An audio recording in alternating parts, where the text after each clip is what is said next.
ಇನ್ನು ಬಿಜೆಪಿ ಅಧ್ಯಕ್ಷ ವಿಜಯೇಂದ್ರ ಆರಂಭದಿಂದಲೂ ಕೂಡ ರೈತರಿಗೆ ಬೆಂಬಲವನ್ನು ವ್ಯಕ್ತಪಡಿಸಿದ್ದಾರೆ. ಅಷ್ಟೇ ಅಲ್ಲ, ರೈತರ ಜೊತೆಗೇನೇ ರಸ್ತೆಯಲ್ಲಿ ಮಲಗಿದ್ದಾರೆ, ಅಲ್ಲೇ ಹುಟ್ಟುಹಬ್ಬವನ್ನು ಕೂಡ ಆಚರಿಸಿಕೊಂಡಿದ್ದಾರೆ.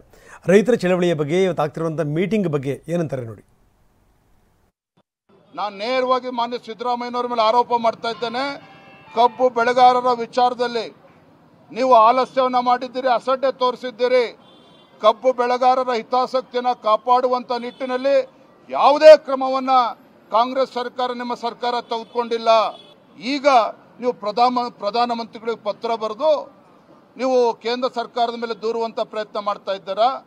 ಮಾನ್ಯ ಮುಖ್ಯಮಂತ್ರಿಗಳೇ, ನಿಮಗೆ ನೆನಪು ಮಾಡಿಕೊಡೋದಕ್ಕೆ ಇಚ್ಛಪಡ್ತೇನೆ.